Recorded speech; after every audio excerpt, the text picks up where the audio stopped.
जय जगन्नाथ अभिप दास unique world को स्वागत। यही भिडियो रे आपण माने देखिबे साधारणतंत्र दिवस उपलक्षे एक सहज सरल भाषण जहाँकि शिक्षक शिक्षयित्री मानक पई रहिछि। आशा करूछि भिडियोटी निश्चय भावे आपण मानकु भल लागिबो। जदि मो भिडियोटी आपण मानकु भल लागे भिडियो को लाइक करिवे, शेयर करिवे, मतामत कमेंट माध्यम रे देबे। जो बंधु माने मो चैनल रे नुआ अछंती निश्चय भावे सब्सक्राइब करबा को अनुरोध। सुप्रभात सम्माननीय सभापति महोदय, मंचासीन अतिथिवृंद और उपस्थित सज्जन मंडली, मोर सहकर्मी गण और आदरर कुनी कुनी छात्र छात्री माने पवित्र गणतंत्र दिवस अवसर रे समस्त को मोर अनेक अनेक शुभेच्छा और शुभकामना। आम देश भारत आज पालन करुछि गौरवर दिवस साधारणतंत्र दिवस। फरफर होई सबुठी उड़ुछि त्रिरंगा पताका। 1950 मसीहा जानुआरी 26 तारिख रे भारत एक सार्वभौम्य गणतांत्रिक राष्ट्र रे परिणत हैला। भारत रे एक लिखित संविधान कार्यकारी हैला। तेणु एही दिवस को एक राष्ट्रीय पर्व रूपे धूमधाम रे पालन करा जाए। एही दिनटी आम भारतीयଙ୍କ ପାଇଁ एक गर्व और गौरवर दिन अटे। पिला माने तुमे माने तो जानिछ सुजला सुफला शस्य श्यामला आम भारत माँ दीर्घ 300 वर्ष धरी इंग्रेज मानक अधीन रे जर्जरित होई रहिथिला। स्वाधीनतार स्वाद चाखिबा पई आमर पूर्व पुरुष माने केते जे अकथनीय जंत्रणा सहय करथिले ताहा भी समस्तंकु जणा।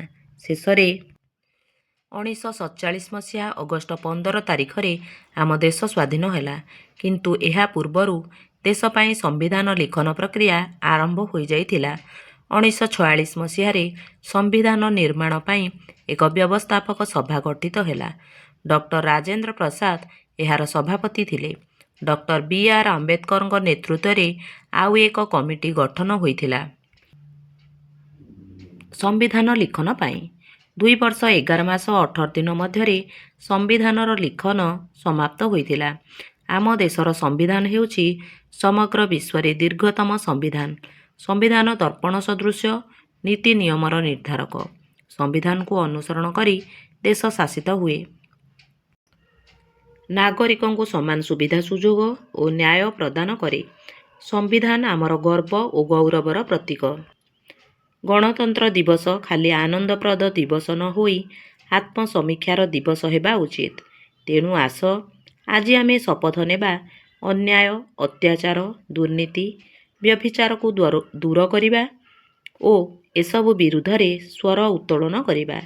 समस्ते एक मन और एक प्राण होई व्यक्तिगत स्वार्थ को जलांजलि देई सामूहिक स्वार्थ पई कार्य करिबा। जाति धर्म वर्ण निर्विशेष रे हाथ रे हाथ मिसाई देश मातृकार सेवा करी आम देशर नाम रखिबा। समस्तंकु शेष रे पुणी थरे गणतंत्र दिवसर शुभेच्छा और शुभकामना सह वक्तव्य रे विराम देउछि। अखंड भारत जय। जय हिंद, जय भारत, भारत माता की जय। आशा करुछि भिडियोटी निश्चय भावे आपण मानकु भल लागिथिबो। जदि मो भिडियोटी आपण मानकु भल लागि थाए भिडियो को लाइक करिवे, शेयर करिवे, मतामत कमेंट माध्यम रे देबे। धन्यवाद।